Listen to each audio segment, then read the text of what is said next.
Hello and welcome to the Argyle AI Decision Makers Summit, Shaping the Future of Business. My name is Vicki Lynn Brunskill with Argyle. It's great to have everyone joining us today. Just a couple of notes before I turn things over to our esteemed speaker for this session. First, a quick reminder to please stop by our sponsors' virtual booths at any time during the event and for the following week. Our partners are committed to providing you with valuable content and a great overall experience today. At any time during the event, you can visit those virtual booths from the main agenda page, and those do include complimentary materials, information, and meet and greet opportunities. To ask questions throughout the session, simply type into the Q&A chat, and we will address your questions throughout the session. And now, without further delay, I'd like to introduce our speaker, Scott T. Lashway, partner, co-chair, and co-chair of privacy and cybersecurity practice at Mintz. We are so excited to have Scott with us for a keynote presentation titled Governance, Building Blocks for AI. Welcome, Scott. Over to you.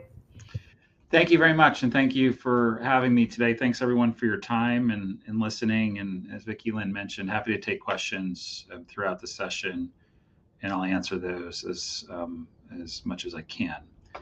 So I'm going to speak a little bit about governance, the building blocks for AI. Of course, my lens here is as a lawyer who focuses our practice on kind of all things data. We've been working in the AI space for a long time, again, from the data perspective. And so you'll have that bias throughout today's presentation. So let me just talk a little bit about kind of defining what artificial intelligence is. So frequently, we are getting phone calls from clients with this pressure from a business or from technology or from whomever that we need to develop or implement some sort of AI to keep pace with our competition, our customer needs, whatever it may be. And one of our first questions starts the journey with, are we actually dealing with artificial intelligence? Are we dealing with computing processing? Are we dealing with machine learning? And you'll hear, hopefully, by the end of this discussion, why that question is important. One of the things you want to think about is artificial intelligence has been around for decades, and we've had the good fortune of working with clients who date their development of artificial intelligence back to as early as, say, the 1950s, 1960s, the early days of some computing. And of course, it's changed. It's changed most recently with the development of consumer-focused generative AI or artificial intelligence and the availability of that artificial intelligence for, say, everyday needs. And so here's some examples of kind of the different forms of artificial intelligence that sit out there in the world. Obviously, things like ChatGPT are getting a lot of attention, and they should. They're remarkably powerful and remarkably interesting. You can debate whether or not they're ready for what we want to do within our organizations. But the fact of the matter is that many of us feel pressure to start deploying them to simplify our daily tasks or to, frankly, help develop new businesses. So we're getting these questions constantly, and it's a place where we start. We think about what can artificial intelligence be good at, and here's just a list of things that one might say, well, here's artificial intelligence, and here's what it can be good at. So I want to focus on one of those middle bullet points, the generating the first drafts of things. So in my industry as a lawyer, there's a lot of conversation around whether artificial intelligence is going to replace a lawyer, and I would argue no. I would argue no because I sell judgment, experience, and things that artificial intelligence is not necessarily good at today. Maybe eventually it will be. We'll talk a little bit about how it's going to get there. But what it is good at is generating or helping me generate things in the first instance. So if I want to write something or develop ideas in ways that I haven't thought of in the past, artificial intelligence is definitely available for me and would be available for you and any of your colleagues or employees to develop what they're looking to do. So one of the things that we think about with respect to the use of artificial intelligence, again, from a lawyer's perspective, is what is it you want to use it for? And do you have clarity on the objectives of this technology, or is it simply exploratory? Can we use artificial intelligence to improve a particular process or a particular development within our organization? So having clarity around that objective, and of course, if it's aligned with a business objective, that's even best. but having clarity around that business is really important.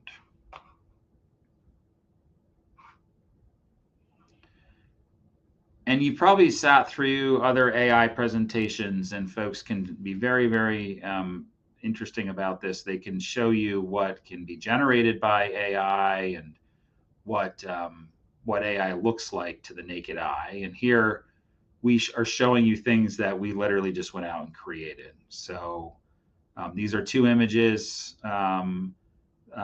where one of them was created with the prompt, a lawyer attending a CLE over Zoom.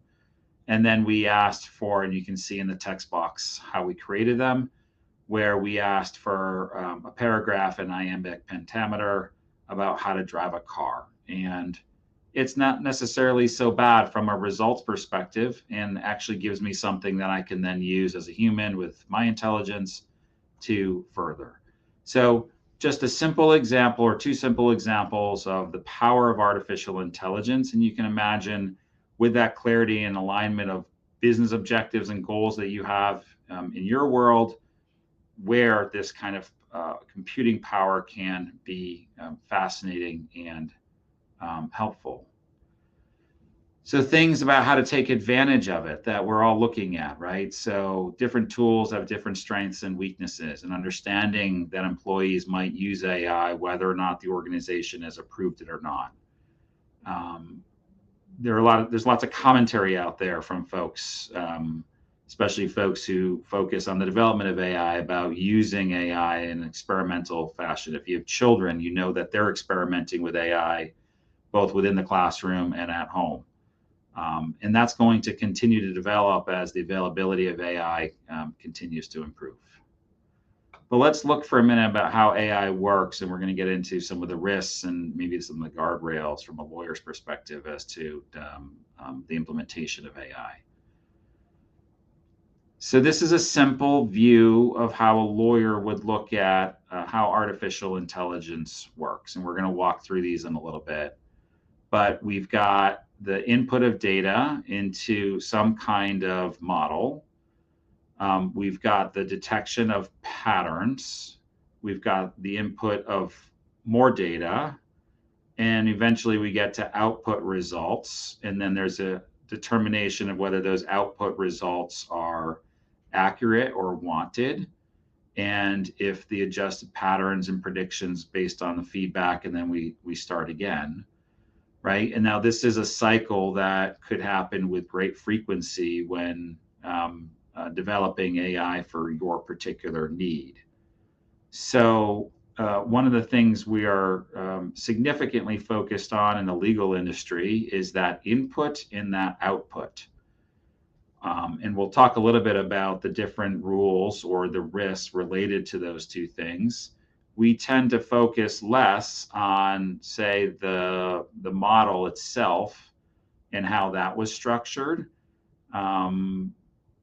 That's something that you're likely going to go out in the market and buy as opposed to develop, right? So let's focus for a minute on that data input. So if you are asked, I want to develop or implement AI for this particular use case, I think one of the first questions we would say is, okay, who developed the AI? Is it a commercially recognized product so that we're safe and secure in using what we're going to implement? There's lots of questions there from a security perspective that we're not going to get into today. Things like, is this going to be stored in the cloud? Is it going to be on premises? But for today, we're going to focus on what is it we're going to feed into this AI model. Again, assuming it's actually artificial intelligence. And are we comfortable with those data inputs? So the data that's used to train the program will impact how well that program actually performs. So there's lots of discussion around actual data, synthetic data. There's rules around, or legal risk around using actual data. There's legal risk around using synthetic data. If there's a gap in some of that training data, will there be a gap in my AI model? So if I can only get data from, say, A to B, but I can't do D, E, and F, Should I assume that the artificial intelligence model is going to predict D, E, and F, or does the artificial intelligence model need D, E, and F to get there? One thing that's interesting, and you'll read this out there from some of the more I would say intelligent folks speaking or writing about AI, is that AI is really built to make a prediction. It's not built to develop the idea. So if I give it A, B, and C, the question for me is that enough data for it to predict D, E, and F? Or do I have to actually tell it D, E, and F to get the next string? That's a prediction. It's not going to develop a new alphabet for me or a new string for me. So with the right prompts, AI models can output or reveal the input training data. And we've seen instances of that, right? So we try to put some parameters around what is going into this model. And those parameters are really important. So some considerations that we're focused on, is the organization license the data? Do we own it? Do we have the ability to use it for these purposes? This is a contractual right, an ownership right, but we get at its core, what is this data? Who is responsible for it, and whose is it? If the data includes any personal information, say like personal health information, are there regulations that regulate the use of that personal information? Do we have authorization to use that information in the way that we want to use it here to train artificial intelligence or to get an output from artificial intelligence?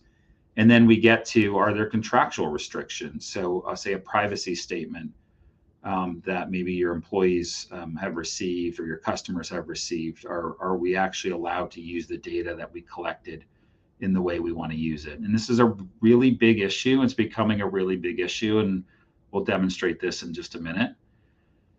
Is the data regulated by law in any way? And that can be both personal information or otherwise. Data has become a regulated state in the United States, or regulated industry in certain regards.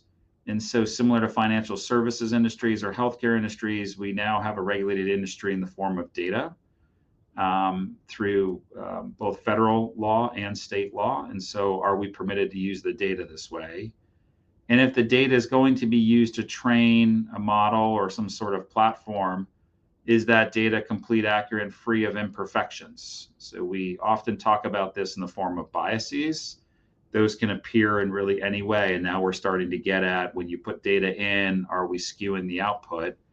Right? So in certain industries or in certain instances, say like in the employment context, we need to be sure that we're not skewing that model through the input of certain data that could result in unfavorable or even illegal biases or imperfections in the output. And there's, excuse me, there's patterns that are matched on the data. So again, we ask questions like, are the patterns actually identified that the AI model is using? And do you actually understand what those patterns are as the user? Or are you buying it because your competitor is buying it and you haven't been able to understand how this AI model actually is going to work in your organization? Are those patterns discriminatory or legal? And I just gave you an example of that. We see industries where, you might not be so obvious, that are now going to face some heightened scrutiny, say, including in the real estate industry, where there's some suggestion that, at least from in the litigation context, that certain industry players have been using models that would unfairly discriminate against certain individuals. That's partly potentially because of the input of the data or the pattern that exists. Are you able to identify those patterns and understand what they are? And that gets back to that clarity and alignment of goals. What is it that you want to achieve using artificial intelligence?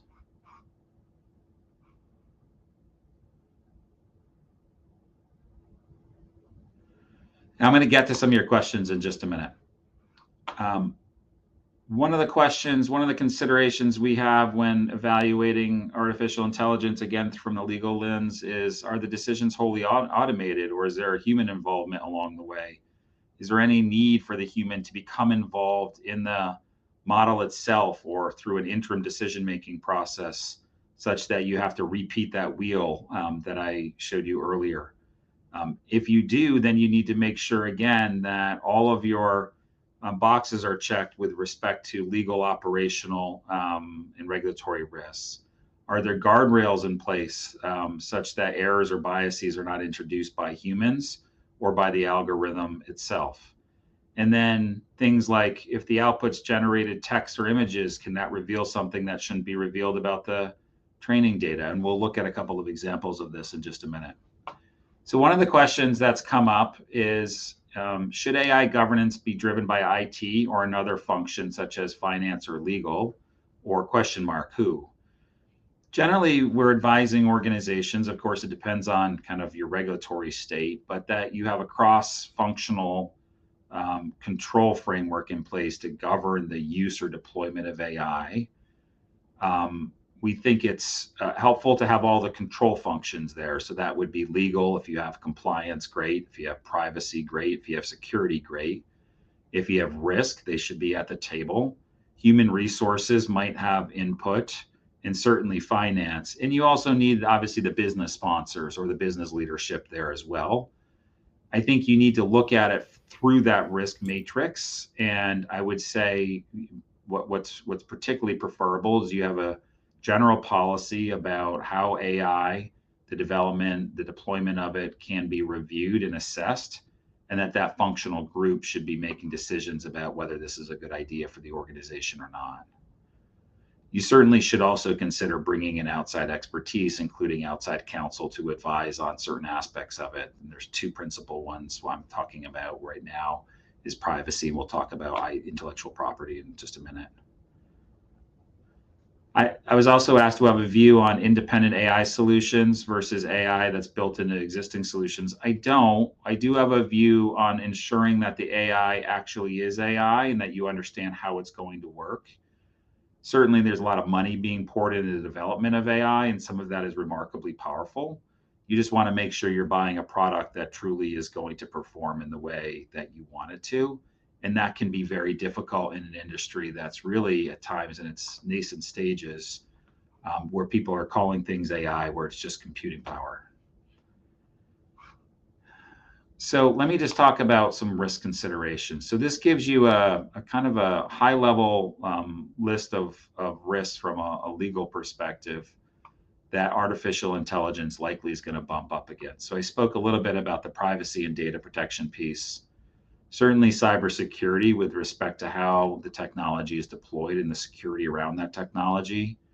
That's similar to any other introduction of technology to your environment, or even if it's outside in the cloud.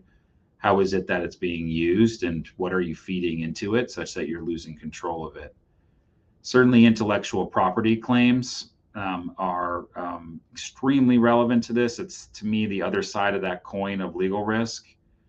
And then you've got a lot of other things like breaches of contract and negligence and discrimination and regulatory violations that are absolutely going to become more complicated in the United States and certainly in Europe with the EU AI Act coming online. So let me just show you for a second. This is that same slide again, right? And I just want to show you where some of those risks pop up. So you can see here where the AI isn't so great at developing certain parts of an image. Now here it's someone's hand, but if you can imagine if it screws up, say, a religious or cultural identifier, say a piece of religious wear that the model might or may not be wearing, that could be particularly offensive and cause problems. You also have problems with respect to what's being shown. So there's one that's out there with respect to Heinz ketchup bottles and the Heinz label that's gotten some attention. And here, this image shows what I would describe as a computer looking like a MacBook. And whether that's a copyright or a trademark infringement could be potentially a question.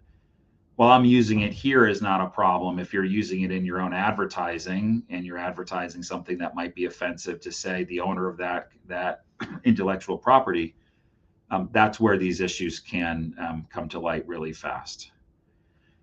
And then with respect to the prompt on the right, again, this is one of those where you can dismiss it and say, well, geez, what is a particular person's style? But we're starting to see these claims where individuals who say own a name, image, or likeness, or even a voice imprint, are raising concerns about their intellectual property rights over something that they believe is theirs, and whether it's being unfairly copied or used by third parties, or being used by artificial intelligence developers to train models. So just a couple of really simple examples of where that risk becomes present.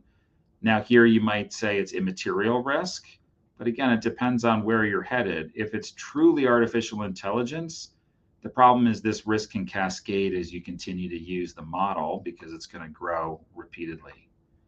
So with data, the one thing to keep in mind, again, this is on the input, is keep compliant by keeping your data compliant, right? So we refer to this as building compliant data sets.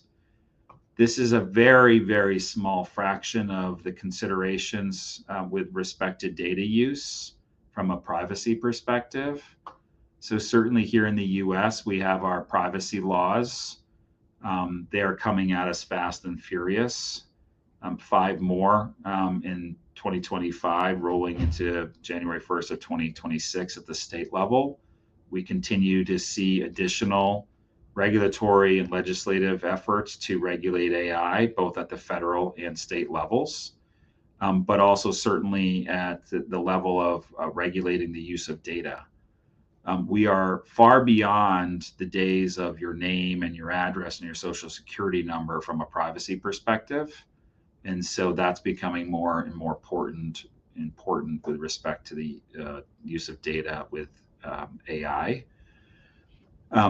There's a couple of examples here where specific consent might be required to use certain personal information with artificial intelligence. And it's these types of laws that are going to either restrict or create pretty significant risk with respect to certain forms of AI, their use and development within an organization. Then we turn to kind of the other side of that coin that I was speaking about, and these are intellectual property rights. And this is getting a lot of attention, certainly in the courtroom, but elsewhere, as creators, individuals, organizations are bringing claims against AI platforms and developers, alleging infringement and creation of derivative works. In effect, you can't take my newspaper and the intellectual property rights I have with respect to the content of what's in that newspaper and use it to train your AI model without my authorization, because I have property rights under US and state laws that you can't infringe. Now, to be clear, regulators and courts are struggling with this. What I would suggest is you probably don't want to be on the front lines unless you're the Google, the Amazons, or the Azures of the world. But here we know, for example, the US Copyright Office is working to determine when AI generated content could be copyrighted. Now, we have views on whether it can or can't be, similar to whether it can or can't be patented, but those conversations are pretty ripe and they will be tested over time. I think they won't be settled upon for some period of time, because AI by its very nature is going to continue to evolve and its uses will continue to evolve. But one of the challenges we have is understanding the form of AI that existed at the time or just before that input was put in. And so here's an example of walking through some of the concerns you have with respect to AI if a mistake is made. Because it should be, by definition, changing all the time, one wonders, how can I recreate or go back to the moment in time when, say, that violative data or that restricted data should not have been input? So let me just pause for a second and answer a couple more questions. Do I see a more de facto set of standards regulations coming from external government agencies? And they reference some regulations like HIPAA or GDPR. I would say, sorry about that. I would say I do over time, but like a lot of legislative processes with respect to new technologies, I don't think we're going to see a clear embrace of the use of AI under any particular set of laws. I think instead what we're going to see is what we've seen over in Europe with the EU AI Act, where we see an embrace of regulating AI, or they're regulating data in part that's feeding into AI and then what you can use AI for. But interestingly enough, if you look at the Europeans again, who tend to be out in front of the US and other Western countries in terms of regulating this type of technology and data, the folks who are charged with enforcing GDPR have come out pretty publicly in a somewhat nonchalant way and articulated, if you think the regulation of AI through the EU AI Act is interesting, you just wait until we start applying GDPR to AI. So there is a shot across the bow that there are regulators who want to take this more de facto approach. Here in the US, I think we're going to struggle with it. I think regulating something that is as amorphous right now as AI in a clear fashion is going to be difficult. I think what you'll probably see is certain industries providing guidance, maybe taking enforcement action through places like the FTC or OCR for HIPAA. And then ultimately, maybe we'll get legislation down the road for certain industries and for certain use cases. But I think the courts are going to have a lot to say about that. There's a comment, I would think internal audit compliance should be involved in AI governance for appropriate controls necessary in protecting data or processes being completed by AI. I agree with you. I mentioned compliance before. I view internal audit as that kind of internal cop that can come along and say, do we have valid processes and controls in place to regulate the use or deployment of AI? And if we do, are we actually adhering to them and are they working? So I agree that they have a strong voice at the table should you have an internal audit team. I wouldn't necessarily put them in that general AI governance framework for most organizations, because I look at them kind of opining on as a validation effort on the functionality and effectiveness of that effort. A question, are companies looking into government agencies to further regulate the use of AI to prevent their information being used to train LLMs? I think no. I think companies should not expect the government to regulate use of their data. I think you need to regulate the use of your data. And if it's out in the wild, say if you're a newspaper publisher that creates content, I think you need to create controls around anyone else's ability to use that data. And places like, say, the New York Times have very clear terms and conditions that are available when you use their product that says, here's what you can and can't do with that data. Now they have the burden of making sure people adhere to that, which can be very expensive for them. So that's it for me for today. Thank you for your time. And I'm sorry that this was so fast. I enjoy talking about this subject and certainly welcome any offline conversations if folks have additional thoughts or questions for me. With that, Vicki Lynn, thanks for having me. What an incredible keynote. So much good information. Lots of questions coming in. We'll make sure to send those over to you, Scott. I want to thank everyone for joining us today for this session. And thank you, of course, Scott, for presenting. The session, along with all of today's content, will be available on demand following the event. And as a reminder, please do check out the prizes and raffle rules section to see how you can earn points to win a prize. And our next session will begin at 2:40 p.m. Eastern Time, and that will be a thought leadership titled Unleashing Generative AI, Transforming Enterprise Data Discovery and Decision Making. Please click on the join button that'll appear on your screen to be directed to that session, and we look forward to seeing you there. Thank you again.